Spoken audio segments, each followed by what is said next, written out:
You are listening to A Woman in the Shadow, written by Maria Pia Oelker, translated by Martin Fogg.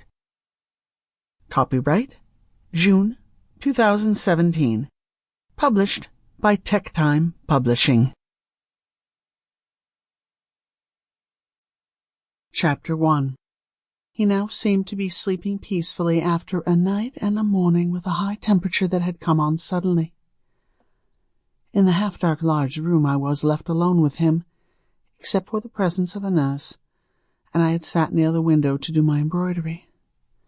My thoughts were like the clouds almost completely covering the winter sun on the roofs of Vienna, melancholy and cold.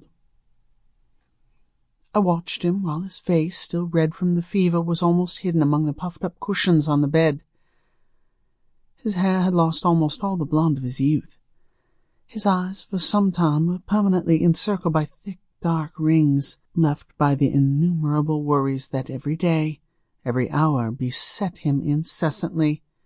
I remembered again the first time I saw that face, still very young, depicted in a medallion decorated with pearls and precious stones. I had looked at it for several minutes with curiosity and a few goose pimples, studying the elongated oval face, the serious and deep-set eyes, the slim nose, and the high and thoughtful forehead, and I gave a sigh of relief. He was rather nice. And I wondered if one day I would manage to even love him, or at least feel a certain affection for him.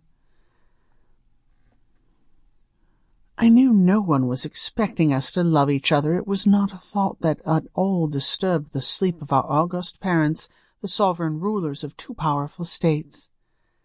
The main issue was the alliance between two one-time enemies, the sharing in power and dominance over Europe, sanctified by that marriage as well as by international treaties.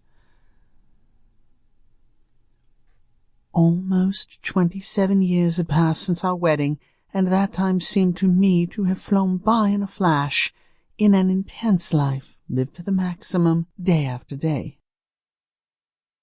While my hands worked quickly and distractedly that day, I inexplicably felt my life was in the balance, and I did not know if I was ahead or losing.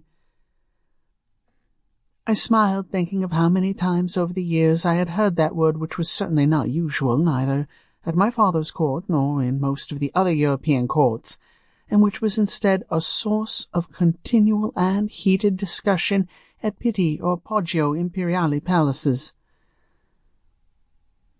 I felt shivers of cold running down my spine, and I pulled around my shoulders the wool and silk shawl that my husband liked so much for its aquamarine color, which was his favorite. I heard him move slightly. I turned towards the bed and saw his face contract in a slight grimace of pain. He was still asleep, but I do not know why he did not seem to me to be as calm as he was a few minutes earlier. I got up and approached him. I put my hand on his forehead and felt it burning. In that precise moment he opened his eyes. Looking almost bewildered, he called me and tried to get up, shaken by dry heaving. I put my arms around him. I said, "Calm down, it will be all right," while the nurse ran to help me and hold him up. He gave a last glance at me, a gasp, and then nothing. I looked at him incredulous, appalled, incapable of truly realizing what had happened.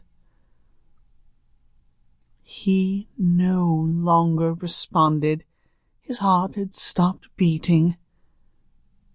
There was nothing more man could do for him.